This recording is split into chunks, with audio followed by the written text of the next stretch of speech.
जय हिंद दोस्तों। अभी थोड़ी देर पहले एक वीडियो बनाया गया है जिसमें मैंने आपको ये बताया है कि बिहार एसएससी 3 सीजीएल के माध्यम से कुछ ऐसे छात्र हैं जिनकी नौकरी लग जाने के बाद अब उनका नौकरी छिनने वाला है, नौकरी ख़त्म होने वाला है, वो भी एएसओ के पोस्ट से, सहायक प्रशाखा पदाधिकारी के पोस्ट से। आखिर इन्होंने ऐसा क्या गुनाह किया है? आई होप आपने वो पहले वाला वीडियो देखा होगा।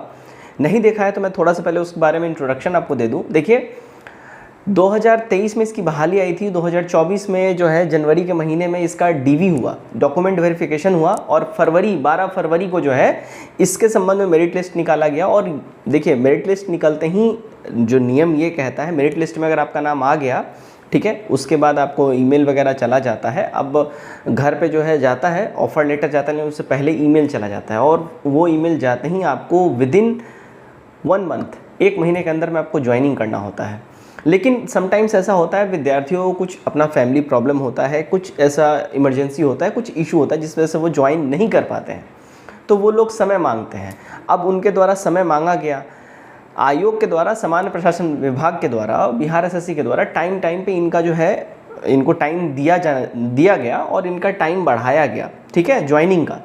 लेकिन स्टिल अब तक इन्होंने ज्वाइन नहीं किया। ऐसे छात्रों की संख्या ओवरऑल जो है, अगर हम बात करें, 21 से 25 के बीच में है, लगभग 23-24 छात्र हैं रफली अगर देखा जाए तो।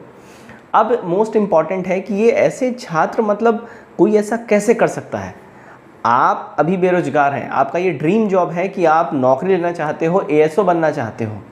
आप खुद सोचिए, अगर ग्रुप डी का भी अगर आपका नौकरी अगर लग जाता है रेलवेज़ में, या बिहार एसएससी का भी ग्रुप डी का जो बहाली आने वाला है उसमें भी ग्रुप डी के लेवल का भी अगर आपका नौकरी लग जाए और आपको बोला जाए कि साहब 1 महीने के भीतर आपको ज्वाइन करना है, क्या आप नहीं करोगे? बिल्कुल करोगे। लेकिन ये कुछ ऐसे छात्र हैं जिन्होंने ज्वाइन नहीं किया। इसके पीछे देखिए 2-3 तथ्य हो सकते हैं। पहला, कि जो ऐसे 23-24 छात्र हैं, इनका कहीं और नौकरी लग गया, ठीक है, सेंट्रल गवर्नमेंट में हो या स्टेट में ही कोई हायर लेवल पे हो। बीपीएससी का भी बैक टू बैक बहालियाँ आई हैं। अभी जो है देखिए, शिक्षक भर्ती हुई है, उसमें इनका लग गया हो, ठीक है, तो उसमें लग गया हो तो हो सकता है इनका, मतलब चूँकि होम डिस्ट्रिक्ट वगैरह में लग गया हो, और बहुत लोगों का ऐसा ड्रीम होता है कि भाई हम शिक्षक बने। बहुत सी चीज़ें हो सकती हैं, बहुत सी चीज़ें हो सकती हैं। या मे बी बीपीएससी में जो बहाली आई है अभी 67 की निकली, 68, 69 में भी हो सकता है उसमें उन लोगों का हो गया हो।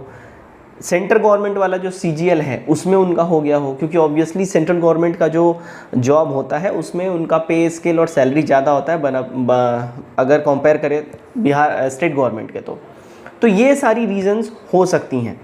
अब कहीं आप इस पछड़े में ना पड़ जाएं, इसलिए आप 2-3 चीज़ें कर सकते हैं। पहला, अपना डॉक्यूमेंट बिल्कुल अपडेट रखिए आप, ठीक है। देखिए, आपको याद होगा, मैंने अभी 1 हफ्ते पहले एक वीडियो बनाया था जिसमें मैंने आपको ऑलरेडी बताया हुआ है, अगर आप लोगों का मान लीजिए कि अगर सर्टिफिकेट्स बना हुआ है, एनसीएल का सर्टिफिकेट बना हुआ है, कास्ट सर्टिफिकेट आपका बना हुआ है, तो ये बार बार बनवाने की जरूरत नहीं है।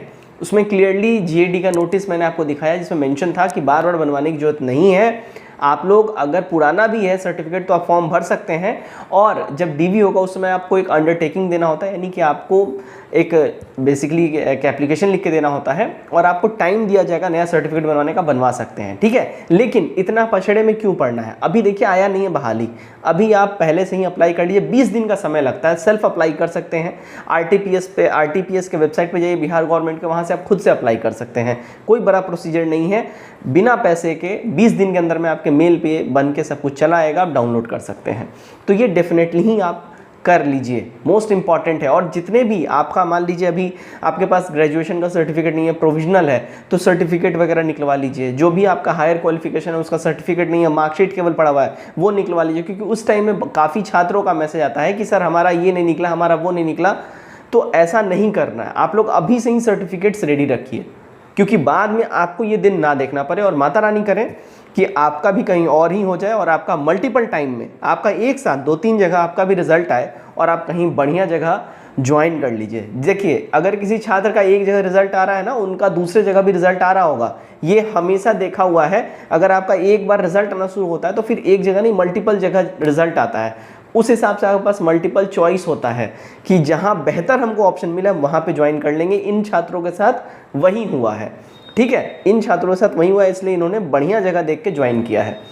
अब अगर बहाली की बात करें, बहाली डेफिनेटली ही आपको नवंबर में देखने मिल जाएगा और इसका एग्जामिनेशन प्रोबेबली मार्च तक हो सकता है।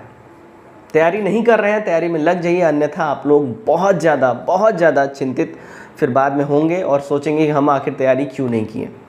तो बस आज का ये अपडेट यही था। आप लोगों के दिमाग में, मन में ये क्वेश्चन उठ रहा होगा आखिर क्यों इनका रद्द हो गया बहाली, तो भाई ये मेन कॉज हो सकता है कि इन्होंने कहीं और बढ़िया जगह पे ज्वाइन कर लिया है, अच्छे पोस्ट पे ज्वाइन कर लिया, क्योंकि ग्रुप डी वाला भी किसी का नौकरी हो जाता है ना, वो भी वो नहीं छोड़ता है। ठीक है, तो सीधी सी बात है, इन्होंने कहीं बेहतर जगह ज्वाइन किया है, इसलिए इन्होंने इसको छोड़ दिया और ये अब वैकेंट पोस्ट जो है वो आपका CGL 4 में ऐड ऑन हो जाएगा। धन्यवाद।